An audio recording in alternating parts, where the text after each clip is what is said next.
जय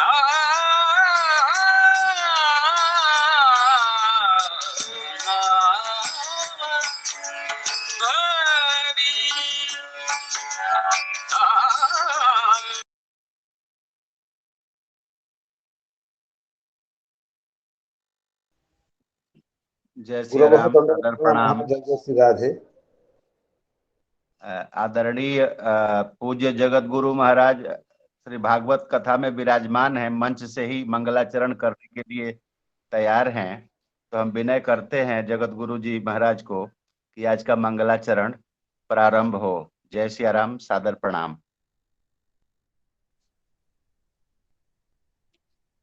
जय श्री राम। सर्वेभ्यो नमो नमः। हरि ओम। श्री सीतारामचंद्राभ्याम नमः। श्री राधा कृष्णाभ्याम नमः।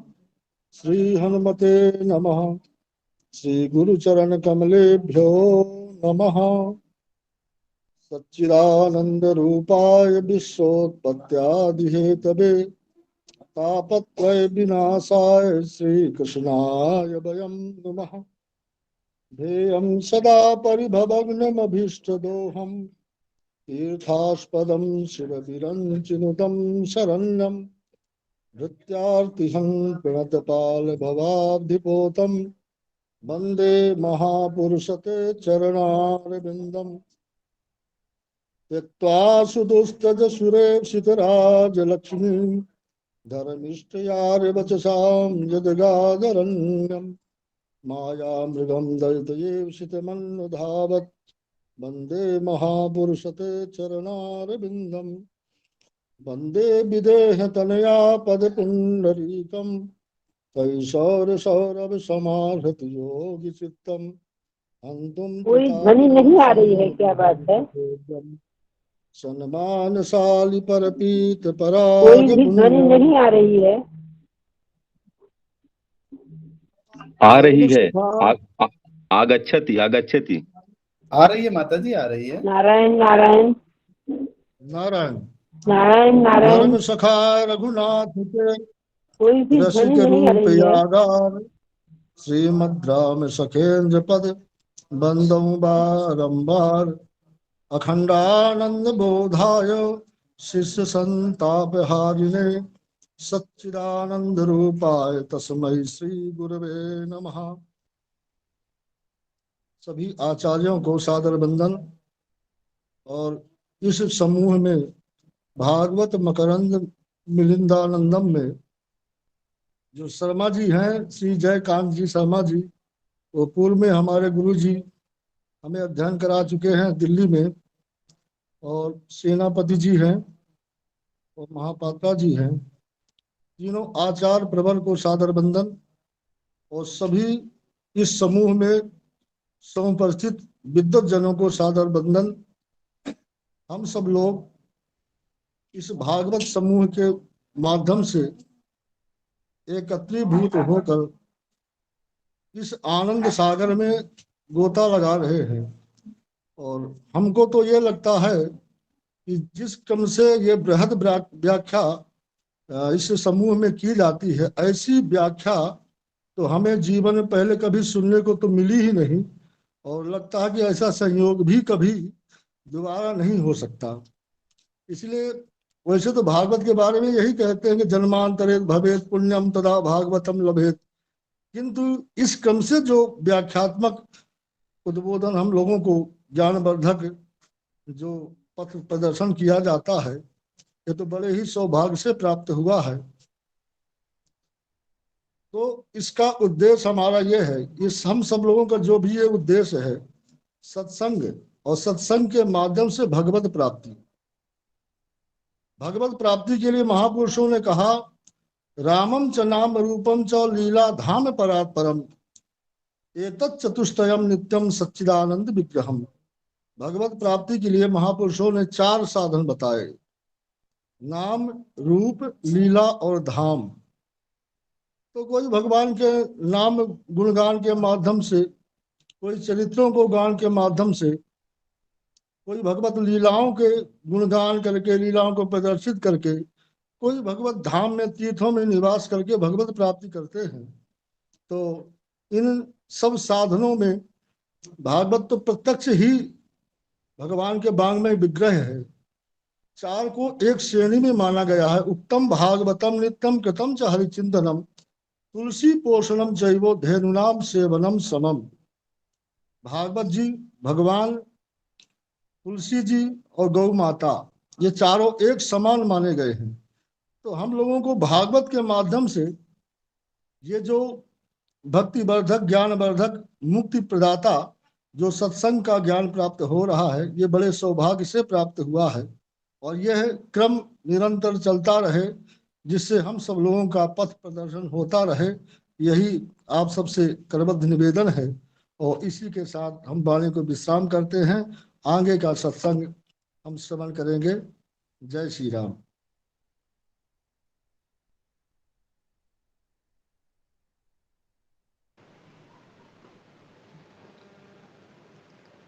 निस्सीम करुणा पूर्णा वात्सल्येकमहोदधिः कान्ता श्रीराघवेन्द्रस्य सर्वदा पातु जानकी। रक्ताम्भोजदलाभिरामनयनं पीताम्बरालङ्कृतं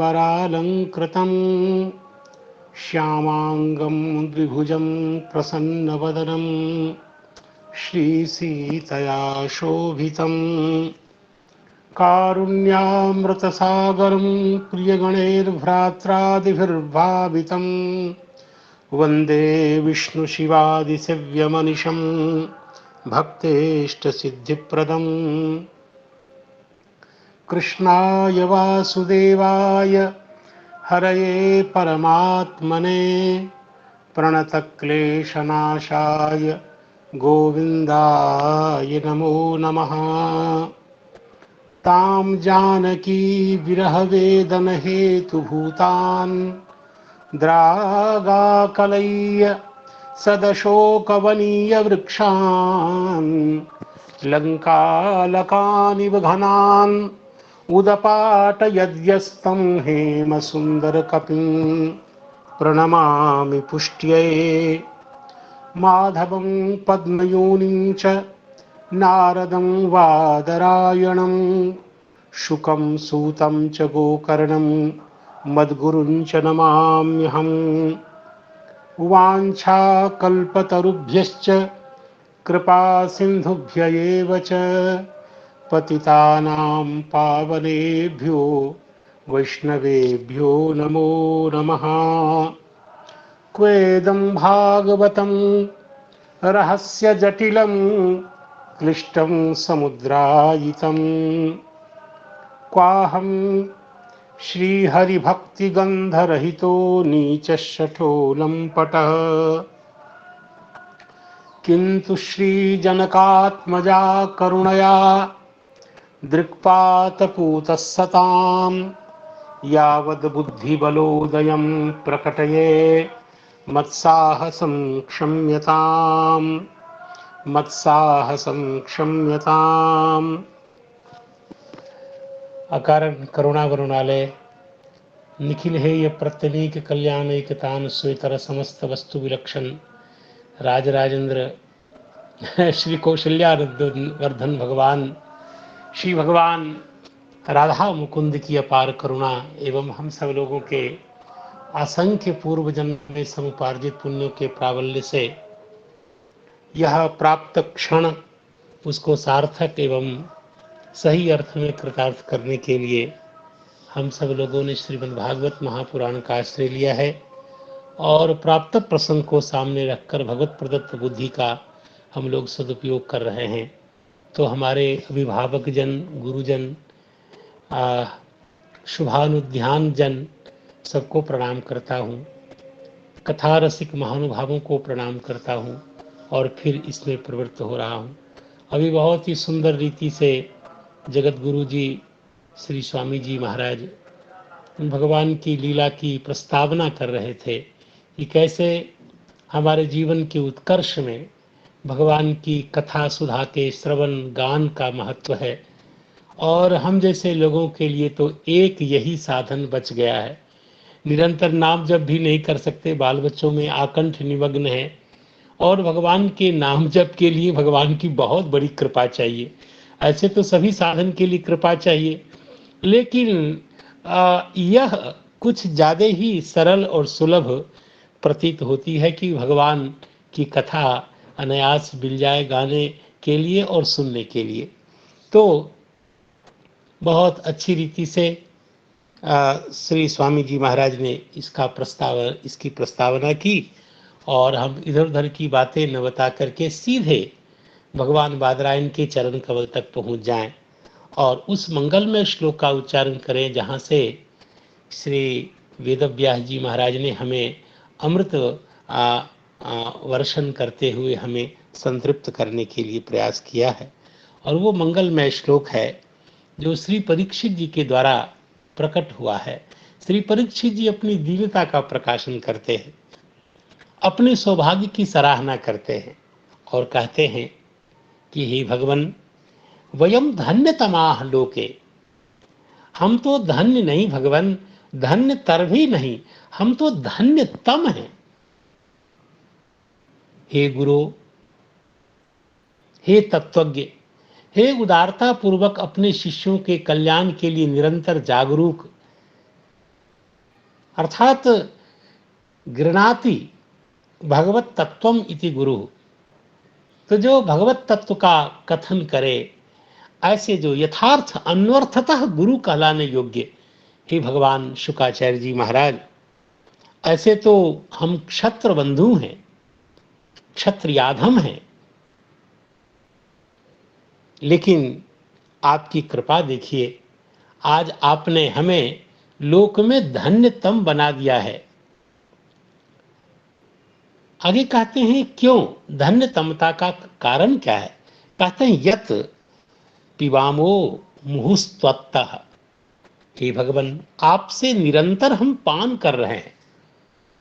क्या पान कर रहे हैं? का पुण्यम कृष्ण कथा अमृतम, भगवान कृष्ण की जो मंगलमयी कथा और जो अमृत रूप है। अमृत का तो पान ही होता है, अमृत को सुना थोड़ी जाता है, अमृत का तो पान होता है। इसे सर्वथा अनुगुण क्रियापद का प्रयोग किया, यत पिबामहा, और वो भी पान कराने वाले कौन है? साधारण है क्या?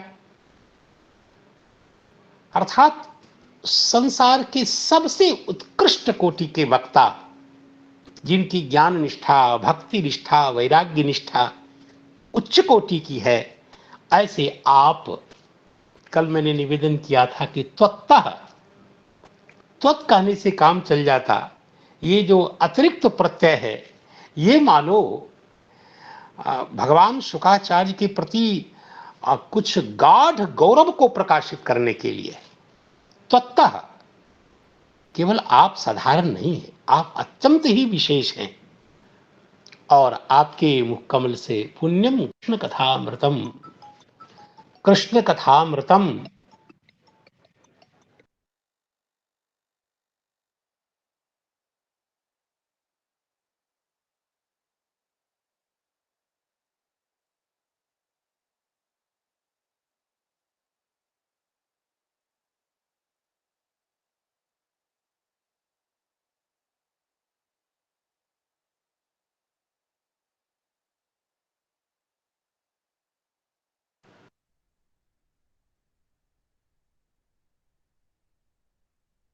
तो पिबंतम त्वन्मुखाम्भोजच्युतम हरिकथामृतम कहने वाले श्री परीक्षित जी स्वयं कह रहे हैं। देखिए, भगवान की कथा अमृत है, तो अमृत श्रावी कौन होता है? अमृत कहाँ से निकलता है? नाथ तवानन शशि स्रवत, आपके मुख चंद्र से ये अमृत टपक रहा है और हम निरंतर उसका पान कर रहे हैं। तो अब बताइए, हमारी धन्यतमता में कहाँ कमी है? और इस प्रकार याद रखें, कल मैंने निवेदन किया था कि जो महत्व भगवान का है, भगवान की कथा की महिमा भगवान से किंचित भी कम नहीं है, और इसलिए गोपांगनाओं ने श्री भगवान को ढूंढते हुए, जब भगवान ने मानो कह दिया कि गोपांगनाओं हमारे विरह में संतप्त हो रही हो, और मेरे विरह में एक रामावतार काल के मेरे पूज्य पिता थे, वो तो समाप्त हो गए, और आप कैसी भक्ता हो जो मेरे विरह में भी जीवित हो। गोपांगनाओं ने कहा हम जीवित नहीं है, और यदि हम प्राण धारण कर रही हैं इसका कारण आपकी कथा है। आपकी कथा ही अमृत है। संसार में विष तो सुना जाता है, देखा जाता है, लेकिन अमृत लोक में दिखाई नहीं देता है। लेकिन अब हमें यदि पता लगा, यदि लोक में यदि कुछ अमृत है तो अमृत और कुछ नहीं, आपकी मंगलमयी कथा है। और इसलिए आपको प्रकट यदि नहीं होना हो तो कोई दिक्कत नहीं, हम आपकी कथा के सहारे जी लेंगे। आपके विरह ताप को, संतप्त ताप से बचा लेने वाली आपकी कथा है। इसलिए तब कथामृतम तप्त जीवनम कविभिरीडितम कल्मषापहम श्रवण मंगलम श्रीमदाततम इत्यादि कह के गोपांगनाओं ने जिस भगवान की कथामृत की महिमा बताई है, उसी कथामृत का संकेत करते हुए श्री परीक्षित जी कहते हैं कि आपके मुख कमल से, त्वत्तः आपसे, अर्थात यह जो अवधि है उसकी क्या महिमा है। देखिए, तो कृष्ण कथामृत का हम निरंतर पान कर रहे हैं, इसलिए हमारी धन्यता में कोई संदेह नहीं। हम भले ही कैसे ही रहे हों, लेकिन आपने हमें सनाथ कर दिया। आपने अपने मुकम्मल से कथामृत का पान करा करके हमें धन्य नहीं, धन्यतर नहीं, हमें आपने धन्यतम बना दिया है। तो इस प्रकार अर्थ का प्रकाशन किया गया, और उसके बाद श्री सूत जी महाराज जो कहते हैं उस श्लोक का विशेष रूप से आज सेवन करना है। और वो श्लोक है, इत्थं स्म पृष्टः सतुवादरायणिः संस्मारितानन्तहृताखिलेन्द्रियः कृच्छ्रात् पुनर्लब्ध बहिर्दृशिशनैः प्रत्याहतं भागवतोत्तमोत्तमा। यहाँ पाठ भेद भी है, भागवतोत्तमोत्तमम। कुछ लोग ऐसा पाठ मानते हैं और कुछ लोग मानते हैं भागवतोत्तमोत्तमा। तो ठीक है, भागवतोत्तमोत्तमा इस पाठ का ज्यादा समादर हुआ है टीकाकारों के द्वारा।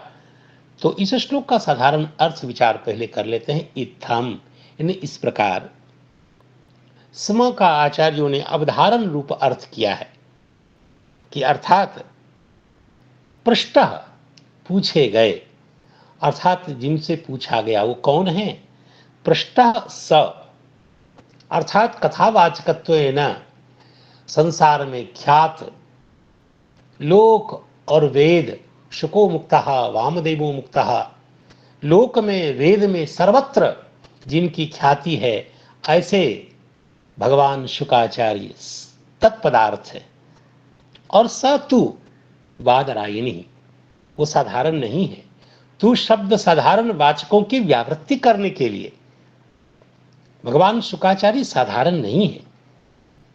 अरे शुकाचार्य यदि भगवान वादरायण ज्ञान के महासागर हैं, तो ज्ञान के महासागर से प्रकट होने वाले चंद्रमा भगवान सुखदेव जी महाराज हैं। कहा गया तत्राययो षोडश वार्षिकस्तदा व्यासात्मजो ज्ञान महाब्धि चंद्रमा। ज्ञान रूपी महाब्धि महासागर के से उत्पन्न होने वाले भगवान चंद्रमा हैं शुकाचार्य जी। तो चंद्रमा तो अमृतस्रावी होता है। पास में जाकर के देखो, सुखदेव जी महाराज के मुख कमल से भी अमृत टपक ही रहा है। प्रेमना पठन भागवतम शनै शनै ही। जब कोई सुनने वाला नहीं मिलता है तो शुकाचार्य भगवान भागवत के रमण मंगल में श्लोक को गुनगुनाते हुए चलते हैं। जैसे लबालब अमृत से भरा हुआ चंद्रमा कभी कभी अमृत का क्षरण करता रहता है, वैसे अमृत का क्षरण करते हुए अमृत को झरझर झरझर बहाते हुए सुखदेव भगवान जैसे प्रकट हुए, वही भगवान बादरायणी है। भगवान बादरायण की नंदन शुकाचार्य।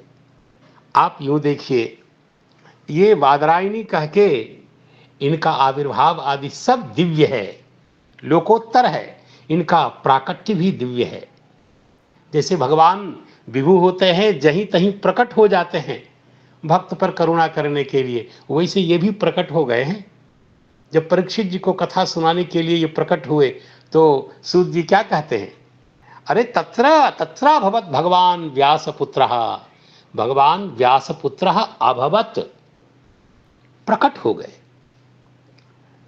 अर्थात कौन है व्यास पुत्र, अर्थात यदृच्छया गामटमानोन अपेक्षा, सकल अपेक्षाओं से शून्य, संसार के लोगों से जिनको एक सूत्र की भी अपेक्षा नहीं है, परिपूर्ण आनंद कृष्ण प्रेमानंद में निमग्न ऐसे शुकाचार्य भगवान प्रकट हुए, जिनको देखकर नहीं लगता कि किस संप्रदाय के हैं, किस परंपरा के हैं। अलक्ष्य लिंग निजलाभतुष्ट, निज कौन होते हैं संतों के, भगवान होते हैं। तो भगवान की प्राप्ति से परम आनंदमय शुकाचार्य और छोटे छोटे नन्हे नन्हे बच्चों से व्रत आवृत और अवधूत वेश में प्रकट हुए, ऐसे भगवान बादरायण नंदन सुखदेव जी महाराज हैं, जिनके लिए, जिनकी शान में, जिनके सम्मान में परीक्षित जी महाराज ने वहां कहा था कि भगवान आप साधारण नहीं हैं, आपका दर्शन, आपका पूजन, आपका अभिनंदन वादन, ये सब तो बहुत दूर की बात है, आपका केवल स्मरण मात्र कर ले तो हम जैसे बाल बच्चों में फंसे हुए गृहस्थी परम पवित्र हो जाते हैं, शुद्ध हो जाते हैं। ये शाम संस्मरणात् पुंसाम सद्योः सद्यः शुद्धंति वै गृहाः। तो और यदि उनके दर्शन का, पाद स्पर्श का, उनको भोजन कराने का, आसन आदि देने का सौभाग्य किसी को प्राप्त हो तो फिर क्या कहना है। ऐसे भगवान शुकाचार्य आज जो कुछ कहने को उद्यत हुए हैं, लिखा है तम प्रति आह, जो प्रश्नकर्ता श्री परीक्षित जी महाराज हैं उनको लक्षित करके कुछ कहा है। श्री भगवान की प्राप्ति का फल है ऐसे सुखदेव जी महाराज का दर्शन, उनके मुख से कथा श्रवण का लाभ। तभी तो परीक्षित जी ने कहा कि आज पूर्णतः यह प्रमाणित हो गया कि भगवान नंदनंदन मेरे ऊपर परम प्रसन्न है। अपि वे भगवान प्रीतः कृष्णः पांडुसुत प्रियः, अन्यथा आप जैसे अव्यक्त महात्मा का दर्शन हम जैसे लोगों को कैसे होता, तो ऐसे इत्यादि इत्यादि सकल गौरव से विशिष्ट भगवान शुकाचार्य को लक्षित करके यहाँ सूति जी कहते हैं वादरायणी। ऐसे भगवान सुखदेव जी, वादरायणी शब्द का अर्थ तो वैयाकरण लोग जानते ही हैं क्या कहना है। तो वादरायण भगवान वेदव्यास जी के पुत्र हैं, केवल इनसे आभिजात्य की प्रतीति नहीं होती है। वादरायण से अपत्यम पुमान, इतना ही नहीं, संबंधी शब्द की महिमा से केवल आभिजात्य की प्रतीति नहीं होती है, उन्हीं से इन्होंने विद्या भी प्राप्त की है। अर्थात इनका जन्म शुद्ध है, वंश शुद्ध है और इनकी ज्ञान परंपरा भी शुद्ध है। ऐसे सौभाग्य से कथावाचक गुरु के रूप में प्राप्त हुए हैं परीक्षित जी को। आपने व्याकरण शास्त्र में सुना होगा, पढ़ा होगा, विद्या जन्मना च वंशोद्विधा, और संयोग से शुकाचार्य भगवान का केवल जन्म वंश, जन्म वंश की पावन नहीं है, विद्यावंशी है। वही भगवान वेदव्यास जी ने इनको ज्ञान भी कराया है, बताया है, सकल शास्त्रों का बोध कराया है। निवृत्ति निर्निरतम मुनि, निवृत्ति परायण सुखदेव जी को सब कुछ बोध कराया है अपने पूज्य पिताजी महाराज ने। संहिताम भागवतीम कृत्वानुकर्म चात्मजम शुकमध्यापयामास निवृत्ति निरतम मुनि। केवल इनका जन्म दिव्य हो ऐसी बात नहीं है, इनको ऐसे जो ज्ञान के महाब्धि हैं, ऐसे भगवान बादरायण ने स्वयं शास्त्र का अध्ययन कराया है। ऐसे भगवान शुकाचार्य बादरायणी पद से यहाँ कहे गए। और भगवान बादरायणी कैसे हुए, इस प्रश्न को सुनते ही एक संबंधी ज्ञानम अपर संबंधी स्मारकम भवति, यह जो न्याय है, सहसा भगवान की याद आ गई। प्रश्न करते ही, परीक्षित जी के द्वारा प्रश्न उपस्थापित करते ही सुखदेव भगवान को सहसा भगवान की याद आ गई। देखिए कथा क्यों सुनी जाती है, भगवान को याद करने के लिए। संसार का चिंतन करने से संसार याद आएगा, संसार याद आएगा तो पतन होगा। और भगवत संबंधी चर्चा का प्रधान फल है कि निरंतर भगवान स्मृति में बने रहते हैं। और इसलिए संस्मारित यह भी पाठ है, तत्स्मारितानंत। कथा क्या देती है हमको, क्या करती है कथा? भगवान की याद दिलाती है, भगवान के कल्याण में गुणों का अनुसंधान करने के लिए विवश कर देती है। सौशील्य, माधुर्य, कारुण्य, वात्सल्य, ये सब भगवान के अनंत कल्याण में गुण हैं, जिनका उल्लेख करते हैं श्री यामुनाचार्य। वशी वदान्यो गुणवान ऋजुशुचि मृदुर्दयालु मधुर स्थिर समः कृति कृतज्ञस्तमसि स्वभावतः समस्त कल्याण गुणामृतो दधिः।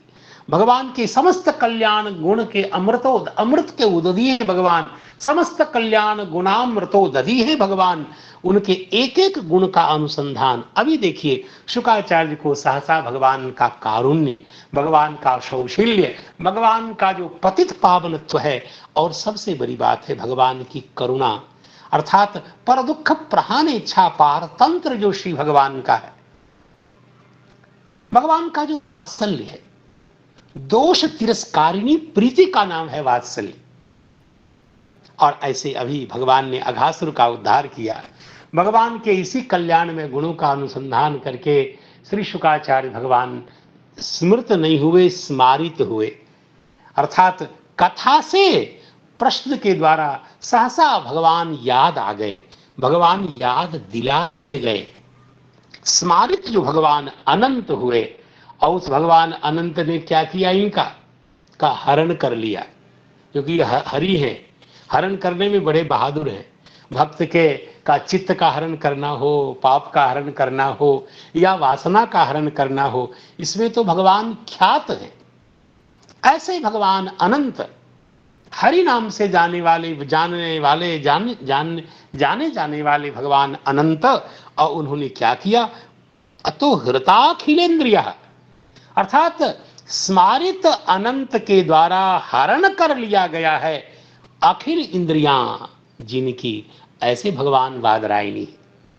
ठीक है, कहा अखिलेंद्रिय, अर्थात जो जो हमारे जीवन में उपद्रव उत्पन्न करते हैं, सारी इंद्रियां, इसी इंद्रियों से परेशान होकर के प्रहलाद जी ने कहा था, जिह्वे कचोच्युत विकर्षति।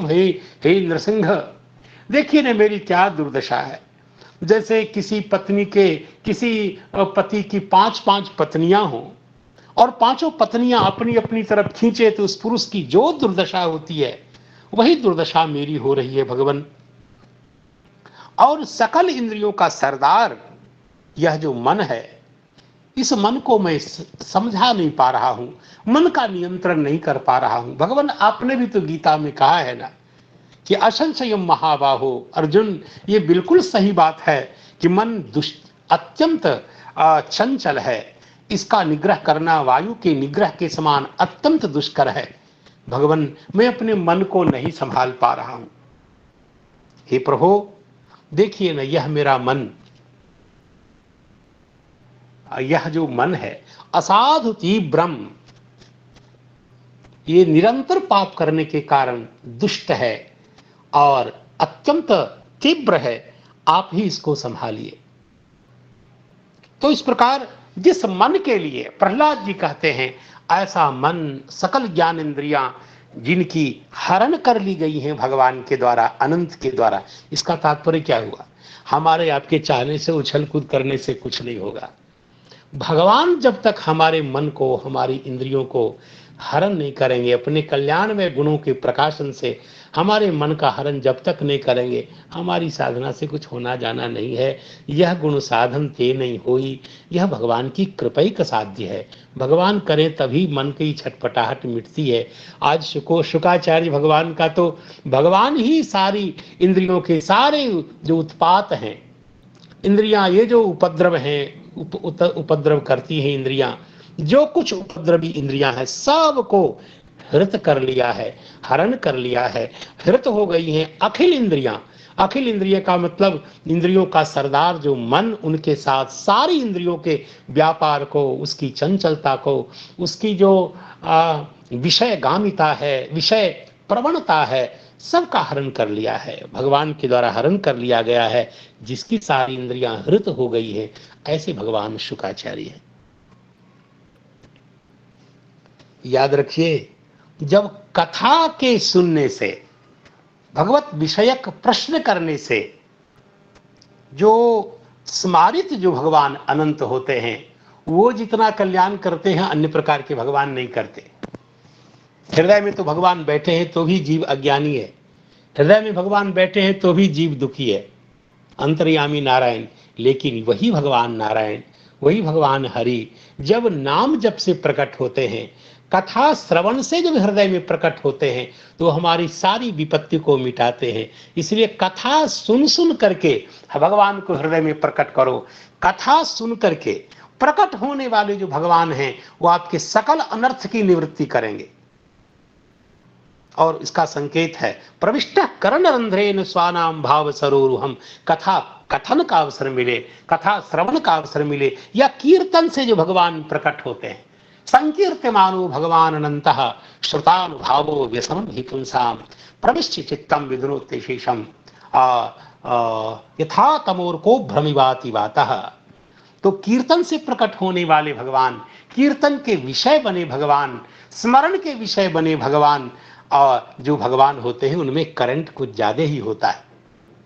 तो ऐसे भगवान जिन्होंने श्री सुखदेव भगवान की सकल इंद्रिय व्यापार को मानो हरण कर लिया है, तो आनंद में निमग्न हो गए शुकाचार्य। और आगे कहते हैं, ऐसा हो, ऐसी स्थिति आ गई है, कृच्छ्रात अत्यंत ही कष्ट पूर्वक, आयास पूर्वक पुनर्लब्ध बहिर्दृश्य ही।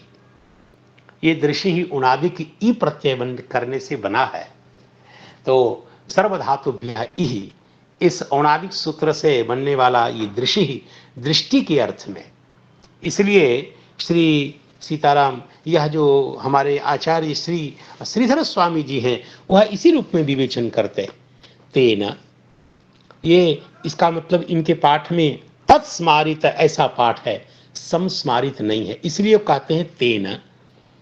तेन अर्थात प्रश्नेन अथवा परीक्षिता, परीक्षित के द्वारा, परीक्षित जी के प्रश्न के द्वारा, यह स्मारितः अनंतः, जो भगवान स्मारित अनंत हैं, स्मृत नहीं, स्मरण कराए गए जो भगवान अनंत हैं। अनंत कहने का तात्पर्य है देशतः, कालतः, वस्तुतः, जिनका परिच्छेदन हो ही नहीं सकता, ऐसे जो भगवान अनंत हैं।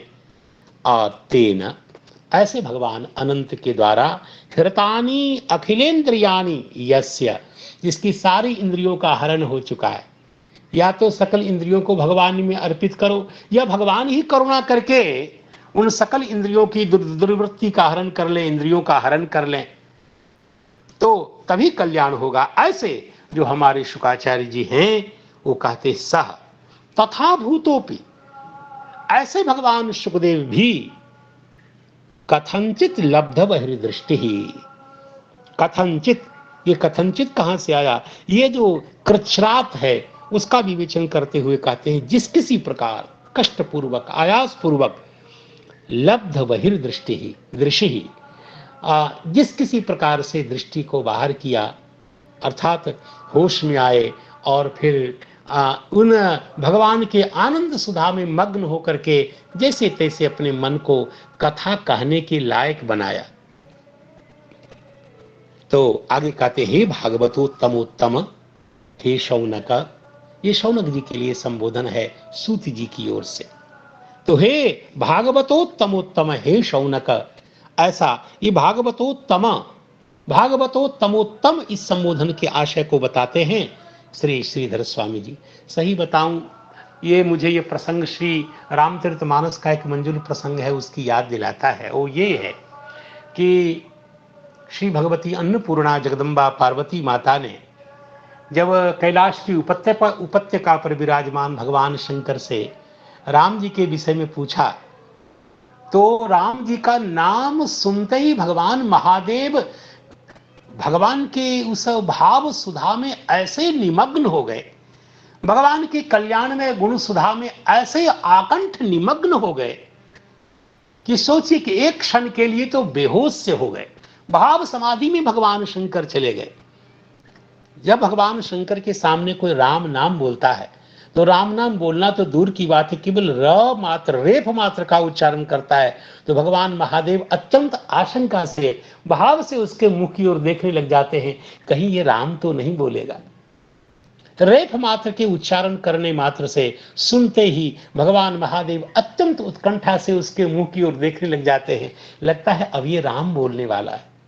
इतने भगवान के नाम के रसिक, भगवान के चरित्र के रसिक, भगवान के मंगलमय गुणों के अनुसंधाता भगवान महादेव जब भाव समाधि में चल गए तो तुलसीदास जी कहते हैं, उस समय हर ही राम चरित सब आए, जगदम्बा के प्रश्न होते ही भगवान महादेव के हृदय में संपूर्ण राम कथा, भगवान के मंगलमय गुण का की सुधा कल्लोल लवेलित हो गई।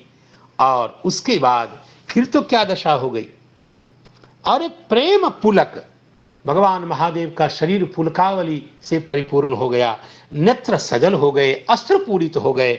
और उसके बाद एक क्षण के लिए भगवान रघुनंदन का रूप, मंगल में कल्याण में श्री विग्रह, कोटि कोटि मनमथ लावण्य को भी लज्जित कर देने वाले त्रिभुवन सुंदर भगवान का रूप महादेव के हृदय में प्रकट हुआ। गोस्वामी जी कहते हैं, श्री रघुनाथ रूप उर आवा, परमानंद अमित सुख पावा। और उस रामचरित राम जी के मंगल में गुणों में ऐसे निमग्न हो गए भगवान महादेव, कितनी देर तक वो बेहोश रहे। तुलसीदास जी कहते हैं, मगन ध्यान रस दंड युग, 48 मिनट तक भगवान शंकर बेहोश रहे, भगवान के मंगल में कल्याण में गुणों का अनुसंधान करके, होश नहीं। आत्मा राम भवती तृप्तो भवती, नारद भक्ति सूत्र में लिखा है, समूको भवती, वह धन्य धन्य हो जाता है, तृप्त हो जाता है, आनंदमय हो जाता है। जिस आनंद सागर के एक बूंद पा करके जीव कृतकृत्य हो जाता है, उस कृत्य को, उस आनंद सरोवर में भगवान महादेव मग्न हो गए। पुनि मन बाहिर कीन, क्योंकि पार्वती माता को कथा सुनानी है, इसलिए आयास पूर्वक अपने मन को भगवान की गुणामृत से उस सुधा में निमग्न हो जैसे मन को बलपूर्वक खींच करके बाहर किया। नहीं तो यदि प्रेम सुधा में मग्न ही होता मन, तो कौन कथा कहे। कथा कहने के लिए तो बुद्धि चाहिए, इंद्रिय व्यापार चाहिए, वाणी का व्यापार चाहिए, सब कुछ चाहिए। और व्यक्ति जब प्रेमानंद में निमग्न होगा तो कथा कैसे कह पाएगा। गोस्वामी जी ने कहा, पुनि मन बाहिर कीन, मन को आया बाहर किया। 48 मिनट तक भगवान के प्रेम सुधा में निमग्न रह करके, रस सागर में निमग्न होकर के भगवान महादेव, ठीक वैसा ही कुछ यहाँ आप, या यूं कहें, यहाँ लिखा है, कृच्छ्रात पुनर्लब्ध बहिर्दृश्य ही, और फिर पुनः अपनी दृष्टि को खोला है और बाहर देखा है। और तब शनै ही धीरे धीरे कहने लगे कथा, प्रत्याहतम, श्री परीक्षित जी को लक्षित करके कहने लगे। आखिर तो हे शौनकादि महात्माओं, हे शौनक जी, आप भागवतोत्तमोत्तम हैं, हे शौनक जी। तो इस प्रकार सुखदेव जी महाराज परीक्षित जी को कथा कहने को उद्यत हुए। ऐसा कुछ शब्दार्थ यहाँ प्रकाशित हुआ है। तो शब्दार्थ तो ठीक है, बाल प्रबोधनीकार कुछ कह रहे हैं, मैं उनकी शरण में जाकर के आपको सरलार्थ बताता हूँ। ये मुझे बहुत सरल दृष्टि प्रदान करते हैं। तो ये कहते हैं, इत्थम, इस प्रकार, अर्थात इत्थम पृष्ठः का मतलब इस प्रकार, पूर्वोक्त प्रकारेण पृष्ठः, तो अतस्तेन प्रश्नेन स्मारितो यो अनन्तः, उस प्रश्न से सहसा, क्योंकि भगवत विषय प्रश्न है, तो यदि विषय प्रश्न होगा तो विषयभूत भगवान याद आ ही जाएंगे। तो भगवान जब याद आ गए तो भगवान अनंत हैं, अनंत और कोई नहीं, भगवान श्री नंदनंदन कृष्णचंद्र हैं। और उन्होंने क्या किया, स्मारित भगवान कृष्ण ने, अनंत ने क्या किया, हृतानि अखिलानि इंद्रियानि यस्य सह एवं भूतः वादरायिणी, जिनके सकल इंद्रियों का हरण भगवान ने ही कर लिया। आहा, काश ये करुणा संसार के हम जैसे बद्ध जीवों के ऊपर भी हो जाए। हमारी इंद्रियां जो विषय की ओर प्रवण है, उनका हरण भगवान ही कर लें।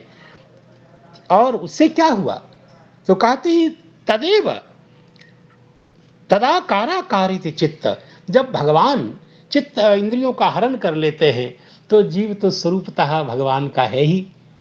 जो उपद्रव शांत हो जाएगा, जब विक्षेप शांत हो जाएगा तो तथा दृष्ट स्वरूपे वस्थानम, अपने स्वरूप में अवस्थिति हो जाती है। इसका मतलब पूर्ण शेषत्व, शेष वृत्ति प्रकट हो जाती है और भगवन्मयता का अनुभव होता है, भगवत शेषत्व की प्रतीति होती है। फिर भगवत भाव में निमग्न हो जाता है। भगवान के कल्याण में गुण का अनुसंधान करके सौशील्य, माधुर्य और जैसा कि चरित्र श्रवण किया गया, उन गुण का अनुसंधान करते हुए भगवत आकाराकारी चित्त वृत्ति हो जाती है। निवृत्त सर्वेंद्रिय वृत्ति, सारी इंद्रियों की वृत्ति जब शांत हो जाती है और हो गई, ऐसे धीरे धीरे तब भगवान शुकाचार्य ने क्या किया, आखिर परीक्षित जी का कल्याण भी तो करना है, तो कृच्छ्रात अत्यंत कष्टपूर्वक और फिर अपने मन को बहुत प्रयास से बाहर किया। पुनः शनैः लब्ध्वा, अर्थात बहिर्दृष्टि ही, बाहर दृष्टि को प्राप्त की। इसका मतलब फिर नेत्र को खोला और मन को कथा कहने योग्य बनाया।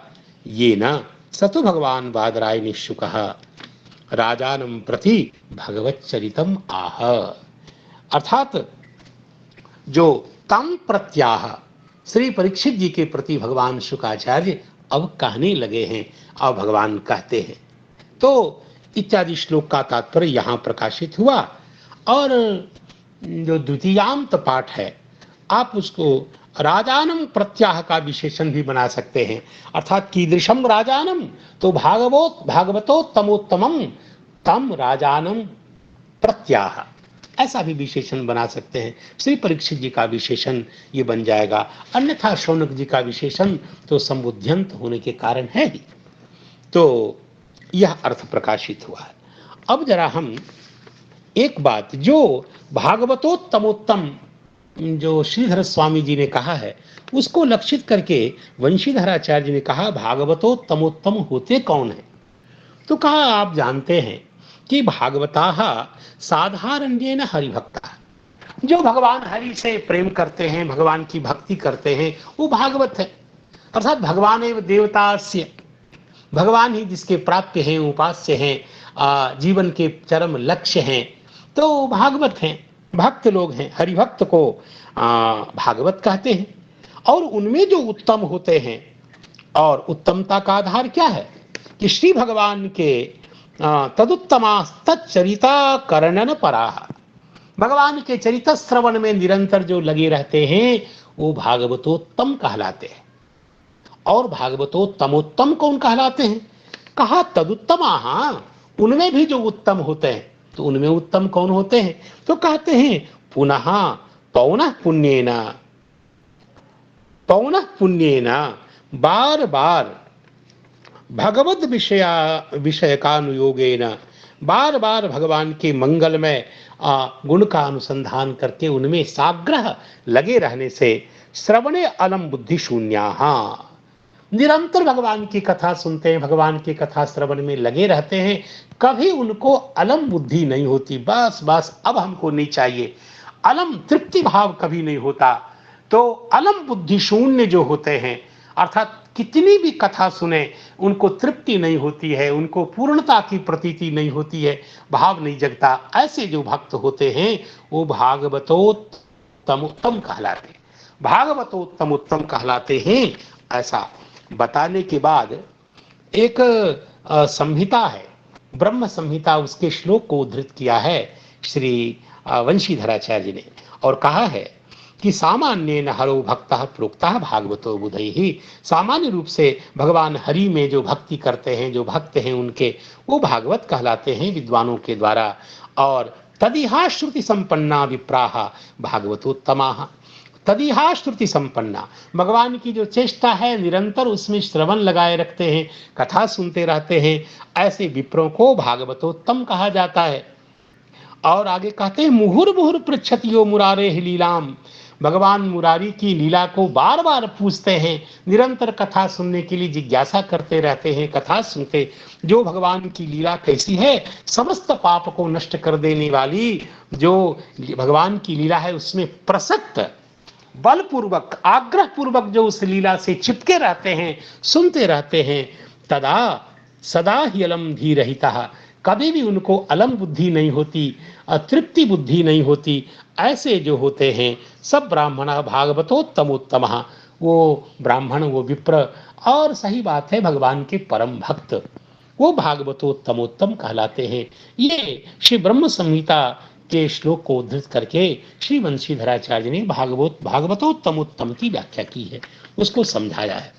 लेकिन अब जरा हमारे प्रधान जो टीकाकार हैं, जो हमारे प्रधान विवेचन के विषय हैं, वो आचार्य चरण श्री सीताराम सीताराम सीताराम जो सारार्थ दर्शनीकार हैं, उनके आशय को जरा देखते हैं। और उनका कहना है, देखिए, कृच्छ्रात पुनर्लब्ध बहिर्दृशि, यह जो सुखदेव जी के लिए कहा गया कि जब भगवान की कथा सुधा में वो निमग्न हो गए, भगवान के स्मरण के कारण और स्मृत स्मारित भगवान के द्वारा सकल इंद्रियों को हरण कर लेने के बाद उस आनंद सुधा में, कृष्ण प्रेमानंद में निमग्न भगवान शुकाचार्य कैसे यत्न पूर्वक अपने को बाहर करते हैं, इसका वर्णन किया है, अपनी दृष्टि को बाहर किया है। इसका वर्णन करते हैं कृच्छ्रात, बहुत कष्ट पूर्वक, और वो कैसे किन किन साधनों से ऐसा हो पाया, तो वर्णन करते हैं कृच्छ्रात। कृच्छ्रात का मतलब आयासात, तो उच्चै ही, जोर जोर से, भगवन नाम कीर्तनोद्घोषै ही, ये जो भाव समाधि में निमग्न हो गए तो कैसे इनको जगाया जाए, भाई कैसे जगाया जाए, तो भगवन नाम संकीर्तन के उद्घोष से जोर जोर से हरि नाम का संकीर्तन इनके सामने किया गया, और तब इनकी भाव समाधि।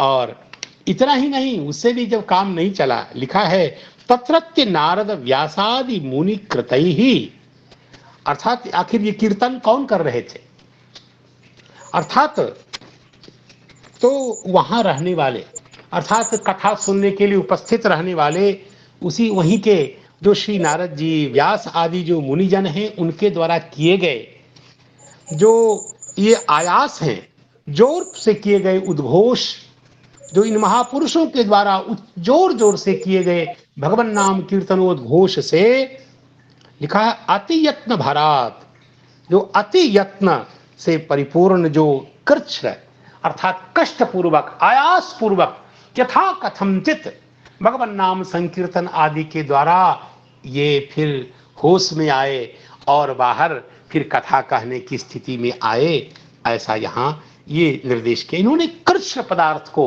बहुत अच्छी तरह से समझाया है। लेकिन मैं जिस टीका का इस विषय में, मैं जिस टीका का परम भक्त हूँ, कम से कम इस संदर्भ में, वो टीका है श्री बृहद वैष्णव तोषणीकार की टीका, बहुत ही सुंदर टीका है। वो भगवान ये कहते हैं वादरायणी क्यों कहा सुखदेव जी के लिए, तो कहते हैं वादरायणी वदरिकाश्रमे महातपसा श्री व्यासाद जातः इति महात्म्य विशेष सूचिता। बदरिकाश्रम जहाँ संपूर्ण भारतवर्ष के कल्याण के लिए भगवान नरनारायण निरंतर तप करते रहते हैं। देखिए एक बात कहूँ, हो सकता है मैं बहुत गलत बोल रहा हूँ, साधुओं के विरक्तों के भगवान तो वो हैं जो निरंतर निवृत्ति भाव का उपदेश दे रहे हैं अपने चरित्र के द्वारा। भगवान नरनारायण निरंतर भजन करते हैं, तपस्या करते हैं, और सबको साधुता का, निवृत्ति धर्म का उपदेश देने वाले भगवान बद्रिकाश्रम में विराजते हैं।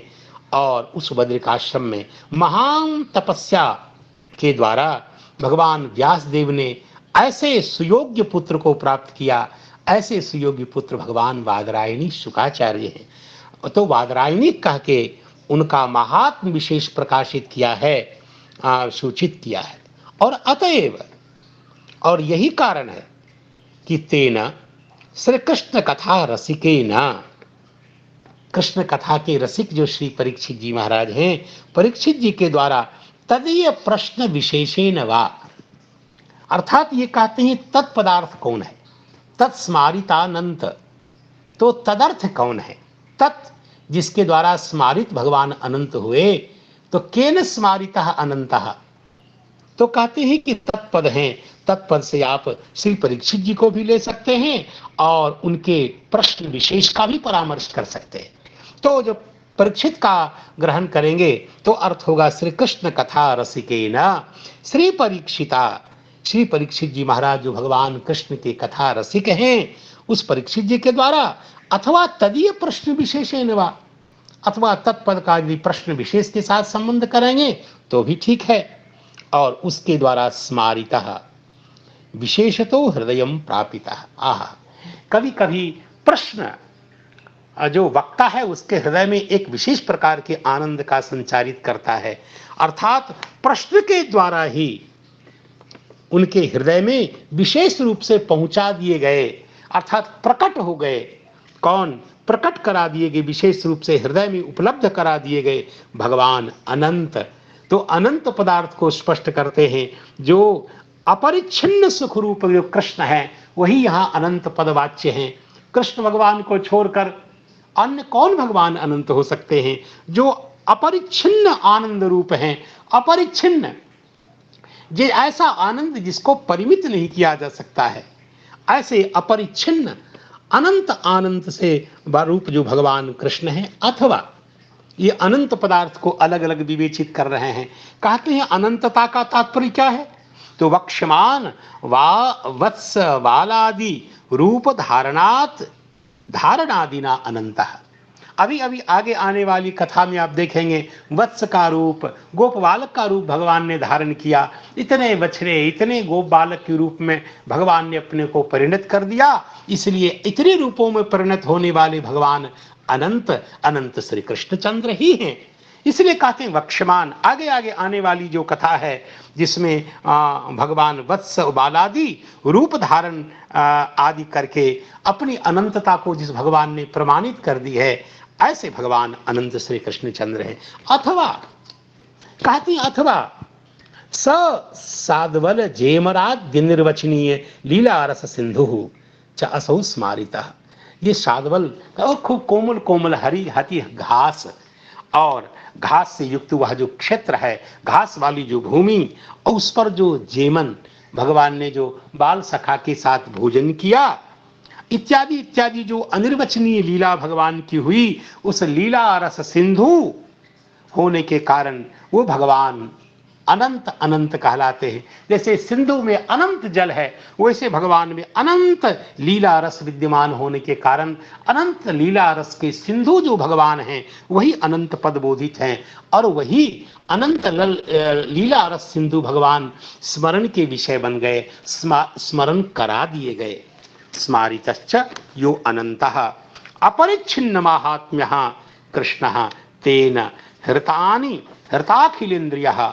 अर्थात हरण कर लिया गई, हिरण कर ली गई है सारी इंद्रियां जिनकी। आखिर हरण कैसे हुई, कैसे उनका अंतःकरण, कैसे उनकी सारी इंद्रियां हरण कर ली गई? तो कहते हैं प्रेम भरे न तदेक परिस्फूर्त्या। जब हृदय में भगवान प्रकट हो गए, प्रश्न को सुन करके भगवान जब प्रकट हो गए तो प्रेम से लबालब भरे हुए, प्रेम भरे न तदेक परिस्फूर्त्या, उनकी परिस्फूर्ति के कारण लीन हो गई। अर्थात हृताखिलेन्द्रिय का तात्पर्य है कि प्रेम भर के कारण तदेक परिस्फूर्ति में लीन हो गए। कौन? ये शुकाचार्य जी महाराज। और लीन होने का तात्पर्य क्या हुआ कि सर्वेंद्रिय बहिर्वृत्ति ही, सभी इंद्रियों से बाहर हो गई है वृत्ति जिसकी, सभी इंद्रियों से बहिर्भूत वृत्ति वाले हो गए। ऐसे शुकाचार्य। और यह अवस्था कैसी है, भक्तों की ऐसी अवस्था कब होती है, तो आप सब जानते हैं। ये भक्तों की एक विशेष अवस्था होती है, जो सात्विक भावों का जो वर्णन किया गया, जिसमें स्तंभ होता है, एक भाव दशा में स्तंभ, श्वेद, स्वरभंग, बेपथु और वैवर्ण, अश्रुपात और इसी प्रकार रोमांच, प्रलय यानी मूर्छा, ये सारी दशा और भक्त के, प्रेमी भक्त के जीवन में और उनके शरीर में ये सारी भाव दशाएं देखी जाती हैं। और यहाँ इस प्रकार अयम प्रलयाख्या, ये भाव विशेष भगवान शुकाचार्य जी में प्रकट है। कंप, बेपथु, पुलक इत्यादि के समान प्रेम विकार विशेष, प्रेम जन्य जो विकार विशेष है यह प्रकट हुआ है, ऐसा समझना चाहिए। स्मारितः, संस्मारितः, ऐसा भी कहीं कहीं पाठ है, और उस पाठ का भी यही तात्पर्य है, तात्पर्य में कोई ज्यादा भेद नहीं है। आगे कहते हैं कृच्छ्रात, अत्यंत यत्न पूर्वक। और वो कृच्छ्र जैसा कि विवेचन किया श्री विश्वनाथ चक्रवर्ती पाद महाराज ने, लेकिन इन्होंने एक कदम आगे बढ़ करके और स्निग्ध विवेचन किया है।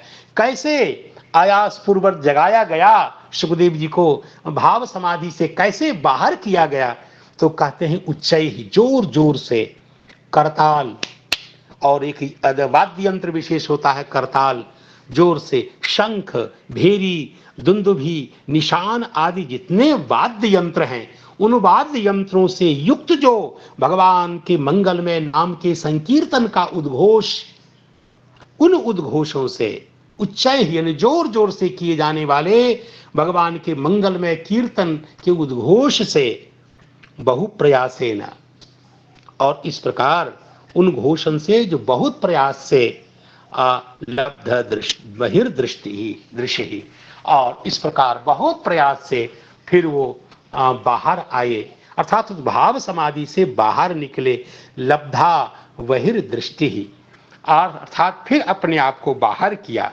उस महासागर से सुखदेव जी ने अपने को बाहर किया।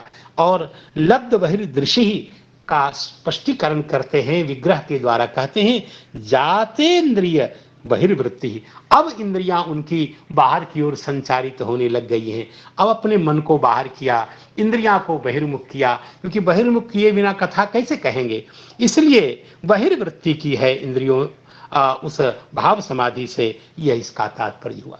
कहा यहाँ एक शब्द है पुनः, और पुनः शब्द का क्या तात्पर्य है, लिखा है कहीं कहीं शनः पाठ है, कहीं कहीं पुनः पाठ है, तो ये नहीं, पुनः तो पहले भी है, कृच्छ्रात पुनः, तो इस पुनः का क्या तात्पर्य है। ये कहा पुनः का मतलब ये एक बार लीला हुई ऐसी बात नहीं है कि पहली बार उनकी भाव समाधि हो गई हो।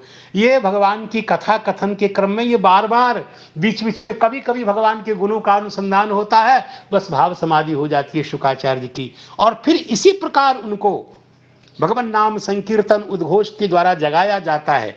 ये एक बार की घटना नहीं है, इसलिए पुनः पद का टीकाकार बताते हैं इसको कि पुनः इत्यनेना पूर्वमपि बारंबारम ईदृशो जातो स्थिति बोध्यते, बार बार ऐसा हो चुका है, ऐसा नहीं है।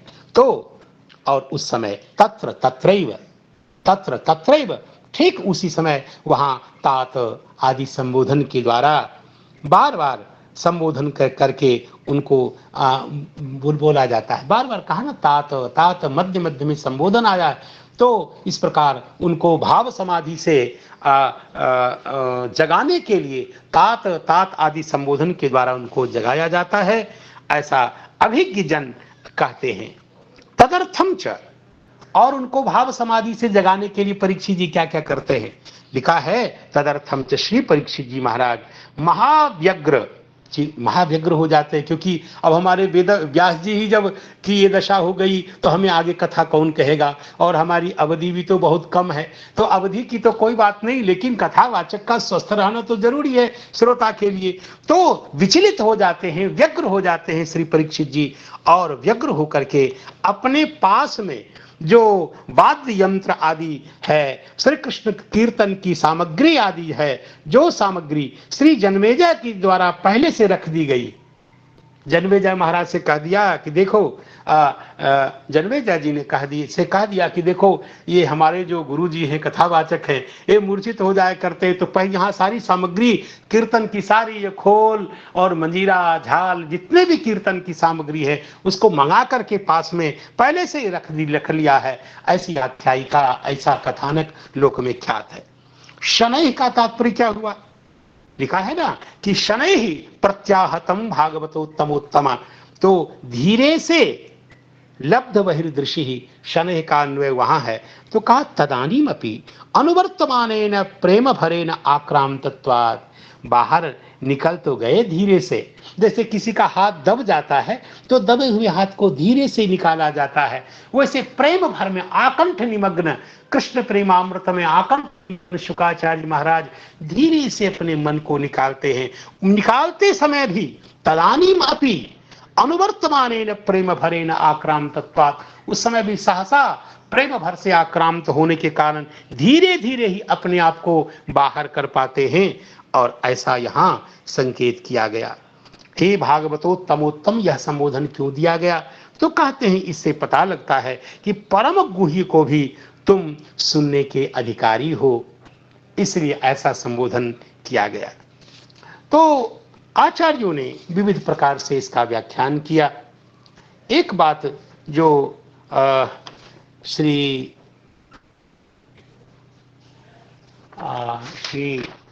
वल्लभाचार्य महाराज ने कही है, वो कहा कि देखिए शनैः प्रत्याह, शनैः समाधेर विरतस्य उच्चैर भाषणम न संभवति। ये शनैः का अन्वय ये जो इसमें करते हैं बहिर्लब्ध दृष्टि में करते हैं, अर्थात सहसा जो समाधि में निमग्न हो वह सहसा भाषण में प्रवृत्त नहीं होता, थोड़ी देर अपने मन को स्वस्थ करने के लिए चाहिए, इसलिए वो शनैः पद का प्रयोग किया। धीरे से श्री परीक्षित जी को वो बोलते हैं, क्योंकि अभी तो आनंद सागर में निमग्न ही थे, तो समय तो परिपूर्ण हो गया।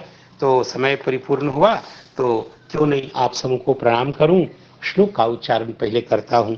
इत्थम स्म पृष्ठः सतुबादरायणिः संस्मारिता अनंत हृताखिलेन्द्रियः कृच्छ्रात् पुनर्लब्ध बहिर्दृशिः शनैः प्रत्याहतम भागवतोत्तमोत्तम। और इस श्लोक का उच्चारण करके फिर भगवान के मंगलमय नाम का उच्चारण इसलिए ताकि जितने संजात प्रमाद हैं सबका परिमार्जन हो जाए, इसलिए सभी गुरुजनों को अपनी त्रुटि के लिए क्षमा याचना करता हुआ हमारे शुभानुध्यान गुरुजन, अभिभावक जन और साधु संत जन, विशेष करके जो संत जी पधारे और जो जगत गुरु जी जिन्होंने हम सबों को आशीर्वाद दिया, तो को प्रणाम। सभी रसिक श्रोताओं को प्रणाम। भगवान का मंगलमय नाम। हरे कृष्णा कृष्ण कृष्ण हरे हरे, हरे राम राम राम हरे हरे।